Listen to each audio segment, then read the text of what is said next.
जयपुर, जहां पर स्वास्थ्य सेवाओं का वर्चुअल लोकार्पण चिकित्सा मंत्री रघु शर्मा ने किया है। यह सीधी तस्वीरें इस वक्त हम आपको दिखा रहे हैं जयपुर से। यहां स्वास्थ्य सेवाओं संस्थाओं का वर्चुअल लोकार्पण किया है रघु शर्मा ने, और उन्होंने कहा कि हेल्थ इंफ्रास्ट्रक्चर को मजबूत करने के लिए कई कदम उठाए हैं। अब प्रदेश में कुल 61 SNCU हो चुके हैं। SNCU से मातृ मृत्यु और शिशु मृत्यु दर कम होगी। बीजेपी का काम सिर्फ हल्ला और आलोचना करने का काम है। बेहतर चिकित्सा सुविधा लोगों को मिले, इसके लिए काम कर रहे हैं, यह कहा है चिकित्सा मंत्री रघु शर्मा ने।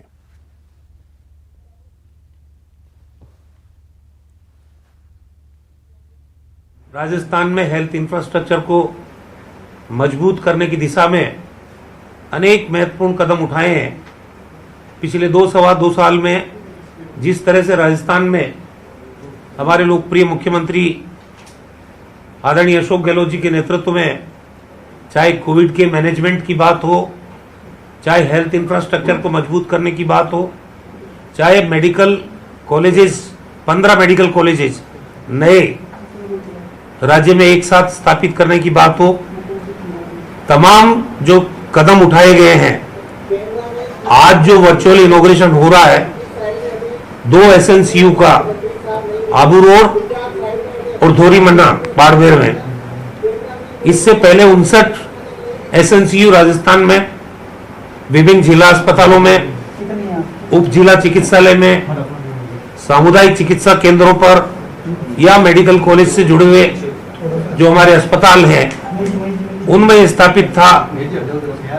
इन 2 और उद्घाटन के बाद में राज्य में कुल SNCU की संख्या 61 हो जाएगी।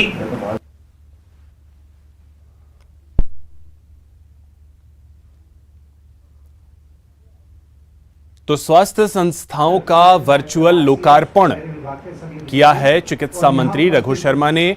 अभी एक कार्यक्रम में उन्होंने लोकार्पण किया और इस दौरान उन्होंने क्या कुछ कहा वो भी हम आपको सुना रहे थे। ये तस्वीरें उस वक्त की हैं जब उन्होंने संस्थाओं का लोकार्पण किया है। ये अब से कुछ देर पहले की तस्वीरें हैं। राजधानी जयपुर से ये तस्वीरें सामने आई जहां पर स्वास्थ्य संस्थाओं का वर्चुअल लोकार्पण किया गया है चिकित्सा मंत्री रघु शर्मा के द्वारा। अब एक बड़ी खबर आपको बता दें, चूरू से है, जहां पर रतनगढ़ में विवाहिता से दुष्कर्म की कोशिश की गई है। विवाहिता ने 6 लोगों पर आरोप लगाया है। पुलिस ने मामला दर्ज कर जांच शुरू कर दी है। दहेज के लिए परेशान किया जाता था महिला को। चूरू के रतनगढ़ में विवाहिता से दुष्कर्म की कोशिश की गई। पीड़िता ने आरोप लगाया कि जब दहेज की मांग पूरी नहीं हुई तो पति ने दूसरी महिला से अवैध संबंध बना लिए और अपनी पत्नी को 3 तलाक बोलते हुए मारपीट कर घर से निकाल दिया। मामले को लेकर विवाहिता ने पति सहित 6 लोगों के खिलाफ रतनगढ़ थाने में मामला दर्ज करवाया है। पीड़िता ने बताया कि उसकी शादी राजलदेसर निवासी युवक के साथ 28 अप्रैल 2013 को हुई थी। ससुराल में आने के बाद दहेज के लिए विवाहिता को परेशान किया जाने लगा।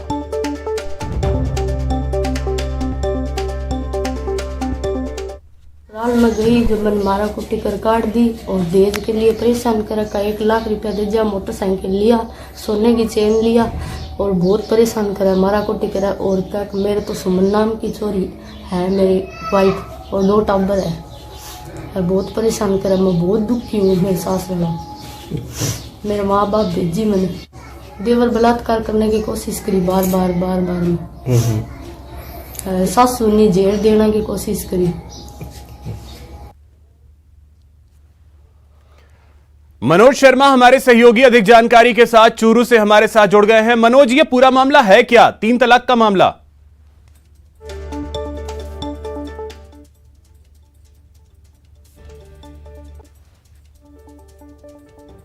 मनोज, क्या आपको मेरी आवाज मिल पा रही है? चलिए, मनोज तक आवाज नहीं पहुंच पा रही है, उनसे फिर से जुड़ने की कोशिश करेंगे, पूरे मामले को समझने की कोशिश करेंगे, क्योंकि इस मामले में दहेज की भी बात सामने आ रही है। और दुष्कर्म करने की कोशिश की भी बात सामने आ रही है, 3 तलाक की भी बात सामने आ रही है। तो पूरे मामले को समझने की कोशिश करेंगे। चूरू का यह मामला है, विवाहिता ने 6 लोगों पर आरोप लगाया है। अब पुलिस ने मामला दर्ज कर लिया है और जांच शुरू कर दी है।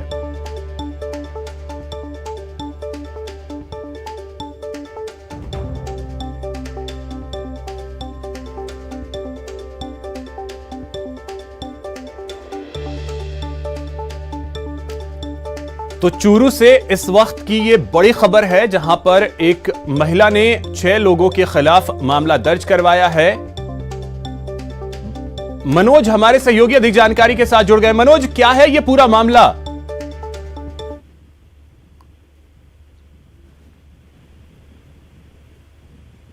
मनोज, क्या आपको मेरी आवाज मिल पा रही है? जी अभिषेक जी। मनोज, पूरा मामला है क्या ये? जी मैं बताना चाहूंगा कि जो राजुल देसर की ये महिला है, जो अभी रतनगढ़ रह रही है, और जैसा इसने बताया कि 28 अप्रैल 2013 को इसका निकाह हुआ था राजुल देसर के एक युवक के साथ, और 2018 में इसके द्वारा अपनी ससुराल आना जाना शुरू किया गया था। ससुराल आने जाने के बाद से ही जो ससुराल पक्ष के लोग हैं, उनके द्वारा रुपए और जो बाइक है उसकी मांग की जाने लगी, और उसको लेकर इसे प्रताड़ित किया गया। जिसके बाद जो पति है, उस पति के द्वारा एक दूसरी महिला है उसके साथ संबंध बनाते हुए इसको 3 तलाक कहते हुए मारपीट कर घर से निकाल दिया। और आरोप ये भी है कि इसका जो देवर है उसके द्वारा इसके साथ अवैध संबंध बनाने के, दुष्कर्म करने के भी प्रयास किए गए। और अब इसके द्वारा जो रतनगढ़ थाना है वहाँ मामला दर्ज करवाया गया है। पुलिस के द्वारा मामला दर्ज कर लिया गया है, जिसके बाद आगे की कार्रवाई जैसा कि पुलिस ने बताया कि वह की जा रही है। जी, तो अभी तक पुलिस की कार्रवाई जो है वो कहां तक पहुंची है? पुलिस ने महज अभी तक मामला दर्ज किया है, और जो पीड़िता है उसके बयान लेने के बाद में और आगे की कार्रवाई करने की बात कही जा रही है। चलिए, बहुत शुक्रिया मनोज आपका तमाम जानकारी के लिए। हनुमानगढ़ से एक बड़ी खबर आपको बता दें। यहां पर एक युवक ने महिला को जिंदा जलाया है। महिला की हालत गंभीर बताई जा रही है। पुलिस ने युवक को हिरासत में ले लिया है। दुष्कर्म के बाद जलाने का आरोप है। गोलूवाला पुलिस पूछताछ करेगी अब महिला से। बीकानेर में महिला का इलाज चल रहा था। बीकानेर से जयपुर रेफर किया गया है। बीकानेर रवाना हुई है गोलूवाला पुलिस। तो यह बड़ी खबर आपको बता दें, जहां पर एक युवक ने महिला को जिंदा जलाया है। दुष्कर्म के बाद जलाने का आरोप लगा है। गोलूवाला पुलिस अब महिला से पूछताछ करेगी। महिला की हालत गंभीर बताई जा रही है, जिसे पहले बीकानेर में उसका इलाज चल रहा था, अब उसे जयपुर रेफर कर दिया गया है।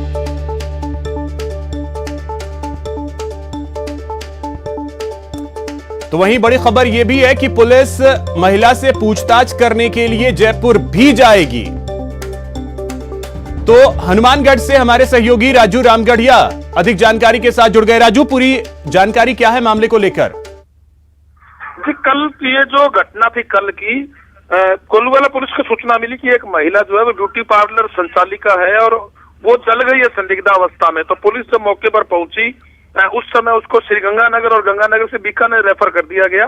उस समय महिला जो बयान देने के हालात में बिल्कुल भी नहीं थी, और पुलिस का भी ये कहना था कि अभी ये पता नहीं चल पा रहा कि इसको किसने जलाया और क्या कारण है। मगर शाम होते होते एक मुकदमा दर्ज हुआ रात को, जिसमें महिला की नानी ने यह आरोप लगाया कि इस महिला ने एक दुष्कर्म का मुकदमा करवा रखा था प्रदीप नाम के व्यक्ति पर, और वो इसको परेशान कर रहा था और उसने आकर जला दिया। इसके बाद पुलिस एक्टिव हुई। पुलिस के आला अधिकारी रात्रि को लगे, सीसीटीवी फुटेज निकाले, आरोपी प्रदीप को हिरासत में लिया गया। मगर अभी भी पुलिस का यही कहना है कि जब तक महिला जो है बयान देने की स्थिति में है, वो बयान देगी, उसके बाद ही स्पष्ट हो पाएगा कि क्या ये घटना इसी ने कारण की है। क्योंकि जो प्रदीप आरोपी है वो अभी भी ये कह रहा है कि मैंने कुछ नहीं किया। और दूसरी तरफ जो महिला को बीकानेर रेफर किया गया था, वहां से उसकी हालत और ज्यादा खराब होने के कारण उसको जयपुर रेफर कर दिया गया है। फिलहाल एसपी जो है प्रीति जैन मौके पर गोलूवाला पहुंची हुई है, और पुलिस जो है एक टीम जयपुर जा रही है। वहां महिला के बयान हो गए, उसके बाद पूरी स्थिति स्पष्ट होगी। जी अच्छा राजू, जो प्राथमिक इलाज हुआ था हनुमानगढ़ में श्रीगंगानगर में, वहां से क्या जानकारी मिली? महिला जो जली है वो कितनी फीसदी तक जली है? डॉक्टरों ने क्या कहा था? जी, यहाँ से जो महिला को तुरंत श्रीगंगानगर ले जाया गया था, वहां से बीकानेर रेफर किया था और अभी जयपुर है। डॉक्टरों का ये कहना है कि महिला करीब 90% जली हुई है, इसलिए उसकी हालात जो है बयान देने के लायक नहीं है। आज जरूर चिकित्सकों का ये कहना है, गोलूवाला पुलिस से उनकी बात हुई है कि महिला बयान देने की कुछ हद तक स्थिति में है, इसलिए एक पुलिस टीम बीकानेर रवाना भी हो रही थी, मगर पहले ही वो जयपुर चूंकि उसको ले जाया गया। पुलिस जो टीम है जयपुर जाएगी, वहां जाकर बयान लेगी। जी चलिए, बहुत शुक्रिया राजू आपका तमाम जानकारी के लिए। तो बड़ी जानकारी यह है कि महिला के बारे में बताया यह जा रहा है कि करीब 90% तक महिला जो है वो जल गई है। स्थिति उसकी गंभीर इतनी है कि पहले श्रीगंगानगर ले जाया गया, श्रीगंगानगर से बीकानेर रेफर किया गया, बीकानेर से फिर जयपुर रेफर कर दिया गया है। तो अब महिला जो है उसका इलाज जयपुर में होगा। इसी बीच बड़ी जानकारी यह है कि गोलूवाला पुलिस जो है वो पूछताछ करने के लिए, महिला का बयान दर्ज करने के लिए जयपुर जाएगी।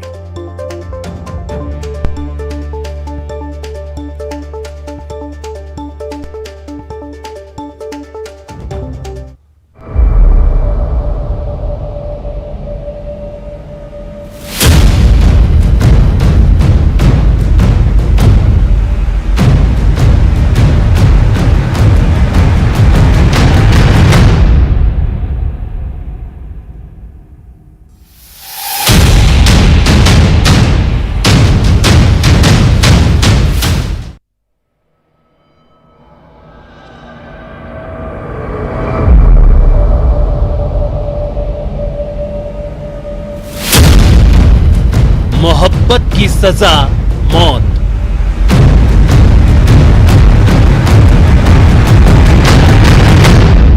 सिर्फ पापा ने मार डाला।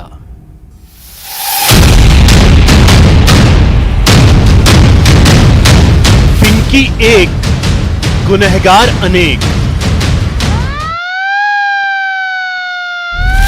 बाप कथा में किरदार कौन कौन?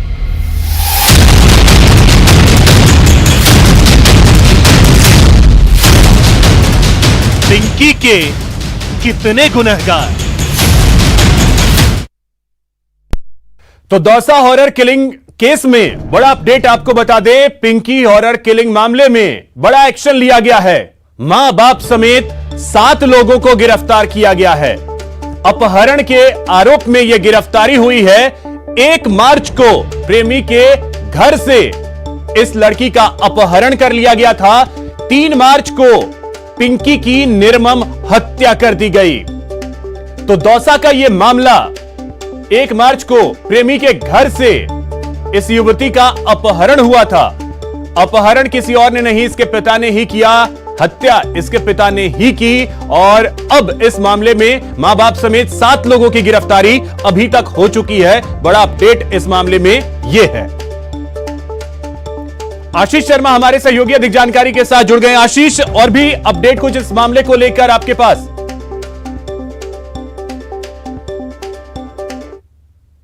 में पिंकी के पिता शंकर सैनी को गिरफ्तार किया गया है। साथ ही जो 1 मार्च को पिंकी के प्रेमी के घर से जो किडनैप हुआ था, उसमें पिंकी की मां चमेली सहित 7 लोगों को अरेस्ट किया गया है। ऐसे में कुल दोनों मामलों में 8 लोगों की गिरफ्तारी हुई है और इस पूरे मामले की जांच के लिए पुलिस के आला अधिकारी जांच कर रहे हैं। विजिलेंस की टीम जांच कर रही है। पुलिस की सतर्कता के एडिशनल एसपी मुस्तफा अली जैदी जांच के लिए दौसा पहुंचे हुए हैं। सभी पुलिस अधिकारियों के बयान दर्ज किए गए हैं। साथ ही प्रेमी के घर भी जाकर वहां प्रेमी के और उसके जो परिजन है उनके भी बयान दर्ज किए गए हैं कि 1 मार्च को किस तरह किडनैप हुआ था, कौन कौन लोग यहाँ पर आए थे, पुलिस की सुरक्षा मिली थी या नहीं मिली थी। क्योंकि जो राजस्थान उच्च न्यायालय ने दोनों प्रेमी युगल थे, इनको सुरक्षा मुहैया कराई थी। पुलिस को निर्देश दिए थे कि इनकी सुरक्षा की जाए। इसके बावजूद भी इस पिंकी का किडनैप हुआ और उसके बाद 2 दिन बाद में उसकी हत्या कर दी गई। ऐसे में पुलिस की कार्यप्रणाली पर सवाल उठ रहे हैं कि 2 दिन में पुलिस पिंकी को ढूंढ नहीं पाई और उसी का अंतिम परिणाम यह रहा कि पिंकी का मर्डर हो गया। फिलहाल इस पूरे मामले की जांच की जा रही है और जो आरोपी हैं उनको गिरफ्तारी भी की गई है। कुल 8 आरोपी अरेस्ट हुए हैं, जिसमें 1 ओनर किलिंग में अरेस्ट हुआ है, जो पिंकी का पिता अरेस्ट हुआ है। साथ ही जो किडनैपिंग का मामला है उसमें पिंकी की मां सहित 7 लोग गिरफ्तार हुए हैं। जी, अब इसमें एक सवाल यह भी है आशीष कि देखिए, हाईकोर्ट के आदेश के बाद भी सुरक्षा उस तरीके से इस लड़की को नहीं मिल पाई, आखिरकार इसे जान गंवानी पड़ी।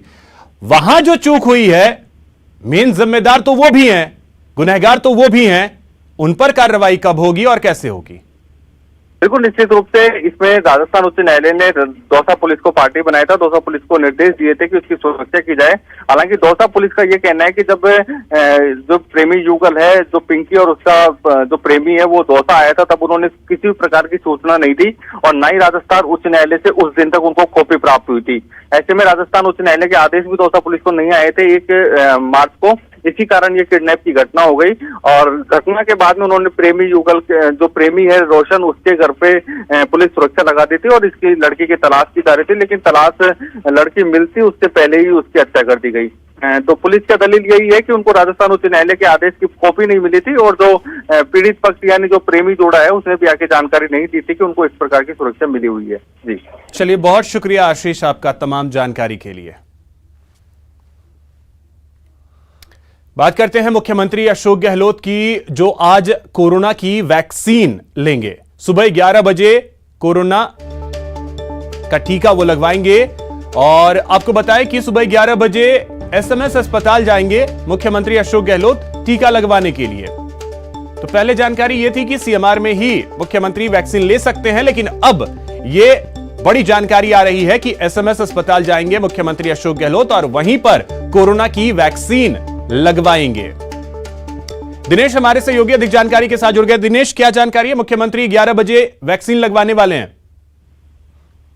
बिल्कुल अभिषेक, देखिए नया ये कार्यक्रम आया है क्योंकि कल जिस तरह की संभावना जताई जा रही थी वो यही कि सीएमआर में 1 बजे प्रस्तावित था और स्वास्थ्य विभाग के अधिकारियों को समय भी उन्होंने दिया हुआ था, लेकिन अभी सूचना ये आई है कि 11 साढ़े 11 बजे के आसपास जो है वो सीएम जाएंगे IDH, जो कि एसएमएस अस्पताल का ही एक पार्ट है, वहां पर जाकर जो है वो सीएम वैक्सीन लगवाएंगे। तो ये अभी कार्यक्रम प्रस्तावित है, सीएम का कुछ ही देर में जो है वो पहुंचेंगे वहां पर और वहां जाकर कोरोना वैक्सीन लगवाएंगे। और कोरोना वैक्सीन की अगर बात की जाए तो सीएम लगातार ये बात कहते आए हैं कि घबराने की जो है वो जरूरत नहीं है लोगों को।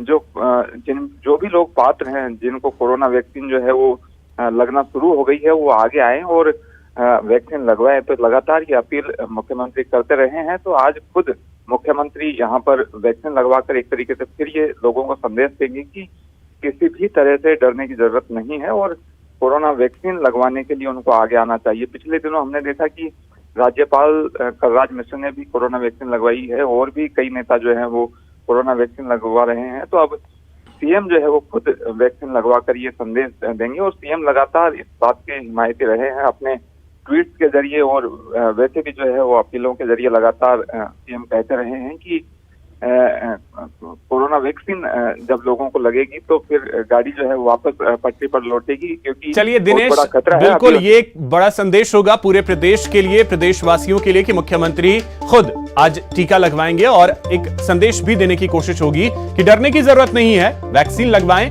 कोरोना को हराएं। बहुत शुक्रिया आपका तमाम जानकारी के लिए। रुकेंगे एक छोटे से ब्रेक के लिए।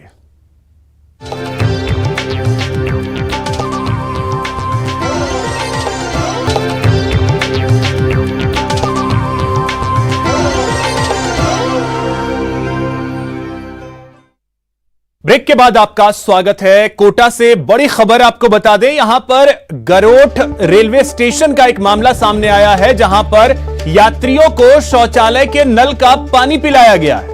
वीडियो सोशल मीडिया पर वायरल हो रहा है। कई यात्रियों ने इसे लेकर रेल मंत्री को ट्वीट किया है। अभी देखिए ये तस्वीरें जो हैं वो सामने आई हैं। सोशल मीडिया पर यह वीडियो वायरल भी हो रहा है। जिम्मेदारों के खिलाफ कार्रवाई की मांग की जा रही है। अर्जुन हमारे सहयोगी अधिक जानकारी के साथ जुड़ गए। अर्जुन, क्या जानकारी है इस वीडियो को लेकर जो वायरल हो रही है? जी अभिषेक, बता दें ये कोटा रेल मंडल का स्टेशन है, गरोठ स्टेशन है, छोटा स्टेशन है और मध्य प्रदेश सीमा पर ये स्टेशन पड़ता है, दिल्ली मुंबई रेल मार्ग पर। यहाँ पर 1 मार्च को बताया जा रहा है, 1 मार्च का ये वीडियो है, अब सोशल मीडिया पर ये वायरल हो रहा है। साफ देखने को मिल रहा है कि जो पाइप लगाया गया है वो टॉयलेट से बाहर आ रहा है और सीधा जो स्टेशन पर यात्रियों के लिए जो टंकी रखी हुई है उसमें वो पानी जा रहा है या कई यात्रियों ने इस पानी को पिया है, स्वाभाविक है। और इस मामले को लेकर रेल मंत्री तक ट्वीट करके शिकायत की गई है। जब इस मामले का पता लगा तो उसके बाद, क्योंकि आज जो पश्चिम मध्य रेलवे के महाप्रबंधक है शैलेंद्र सिंह, वो दौरे पे है, तो पूरे रेल महकमे में हड़कंप मचा हुआ है। जीएम दौरे पर है और इस तरह के हालात और लापरवाही जो सामने आ रही है उसको लेकर तत्काल प्रभाव से जैसे ही कोटा रेल मंडल के जो प्रबंधक, वरिष्ठ वाणिज्य प्रबंधक है या जो डीआरएम में यहाँ के, तो तत्काल जांच के आदेश जारी किए गए हैं। सामने ये भी है कि जो स्टेशन है गरोट स्टेशन, वहां पर प्याव भी है और स्टैंड भी है पानी पिलाने का, लेकिन अधिकारियों जो प्राथमिक जांच हुई है उसमें ये सामने आया जब स्टेशन पे पेयजल की सुविधा है पूरी तरह से, तो फिर टॉयलेट से टंकी में पानी का पाइप कैसे पहुंचा। तो इस पूरे मामले पर जांच पड़ताल चल रही है और ये शर्मनाक घटना भी है। टॉयलेट के नल से सीधा यात्रियों को पानी पिलाया जा रहा है। जिस स्वच्छता की बात करते हैं, अभी कोरोना महामारी का भी दौर चल रहा है, तो संक्रमण और पानी की टंकी, कई बार ऐसे मामले भी सामने आए अभिषेक कि स्टेशनों की टंकियां जो कई महीनों तक साफ नहीं होती है और ये टॉयलेट का पानी है, तो नल का पानी है, टॉयलेट के नल का पानी, तो बड़ी गंभीर इस तरह की लापरवाही सामने आई है। और रेलवे प्रशासन अब इस पूरे मामले में जांच पड़ताल कर रहा है और ये जो वीडियो जो बताया जा रहा है सोशल मीडिया पे जो आया है वो 1 मार्च के आसपास का ये वीडियो है। चलिए, बिल्कुल अर्जुन, तो कम से कम अब जो जिम्मेदार हैं उन पर कार्रवाई भी होनी चाहिए। ट्वीट किया गया है, रेल मंत्री को देखना अहम होगा इस पर कार्रवाई होती क्या है। बहुत शुक्रिया आपका अर्जुन तमाम जानकारी के लिए। जोधपुर से एक बड़ी खबर आपको बता दें, यहां पर एक युवक पोल पर चढ़ गया है। मौके पर पुलिस पहुंची है, उसे नीचे उतारने के प्रयास चल रहे हैं। कलेक्टर परिसर के बाहर लगे यूनिपोल पर यह युवक चढ़ा है, मानसिक रोगी बताया जा रहा है। मौके पर लोग भारी संख्या में इकट्ठा हो गए हैं, ये तस्वीरें आप देख सकते हैं।